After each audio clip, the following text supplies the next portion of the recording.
Today I'm going to be talking to you about Bohm dialogue, and this is David Bohm. He was a quantum physicist, and he really believed that coming together in dialogue, sitting in circle without hierarchy and deeply listening to one another and being able to share meaning could help us create the new thinking that we desperately need to solve some of our challenges today.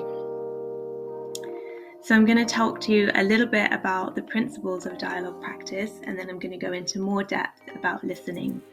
But these are the principles that we find we really need to embrace and embody for a successful generative dialogue. So we need to listen with the spirit of non-judgment. So although we will be having judgments, they naturally arise and occur, can we suspend them long enough to inquire into them, to inquire into perhaps the underlying assumptions and biases that might cause those judgments?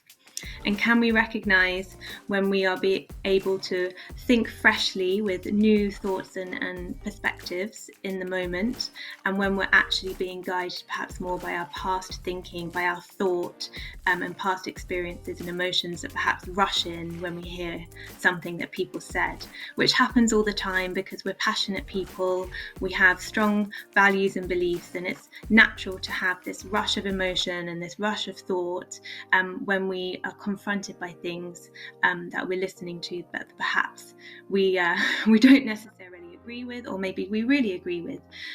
So we really need to be aware of all of that in the dialogue process, and really try and get to a point where we're thinking with a fresh perspective, and we're aware of all of that other activity that's happening in our mind. And so a dialogue process is really creative, and Einstein was a contemporary of David Bohm, and he famously said that we cannot solve our problems with the same thinking we use to create them. So we need new thinking, and that new thinking can only come about by a creative process. And this creative process can actually happen when we really listen to each other deeply with the spirit of non-judgment and trust. And so values, of course, are a really important part of a dialogue process. So are we listening with empathy, compassion, trust, openness, and can we hold those values with us as we go? So now I'm going to talk to you a little bit more about the three modes of listening in a dialogue. So first and foremost, we need to pay attention to how we listen to ourselves. And so some of you might practice mindfulness or yoga, so you'll understand that you're not just listening with your ears, you're listening with your entire body. That's really important because sometimes we overlook the natural intelligence of our body, whether we want to call it intuition or something else. Our body is intelligent, and it often tries to tell us things. And so what we will feel in our body is an emotion, and that emotion is a physiological response to something that is being said or something that's happening, and that's telling us something. So we need to be aware of those physiological sensations that are in our body, and how they're being interpreted in our mind, and how we might react or respond to those. So that's really important.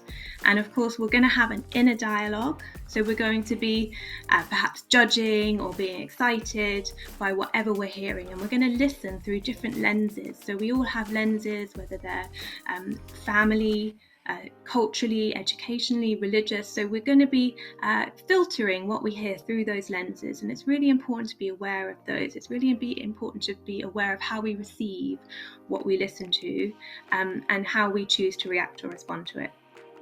So the second mode of listening in the dialogue is how we listen to each other.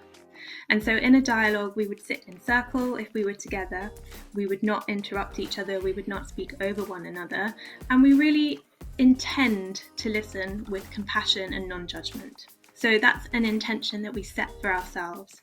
And very often in life, we don't set intentions for our listening. We might even not really be listening half the time, or we might be dismissing internally what that person is saying as nonsense or not the right thing. So really, we're going to let go of all of that, and we're just going to listen to understand. We're going to listen with the intention of meeting that person as an equal human being. Sometimes it's quite hard when we disagree with people, but we try our best. And then the third mode of listening is listening to the group. So in dialogue, we come together as a group, like I said, without hierarchy. Everybody is of equal value in that group. And we really look and seek to harness the collective intelligence of everyone in that group. And so as the dialogue progresses, What are we hearing from everyone in the group? Is there any commonalities or any surprises? And is your perspective or your thinking shifting as you listen deeply to everyone in the group? And are you able to share back what you've heard? You might like to provide some reflections or observations of what's happening in the group so that other people can learn from them. So these are the 3 modes of listening: how we listen to ourselves, how we listen to each other, and how we listen to the group.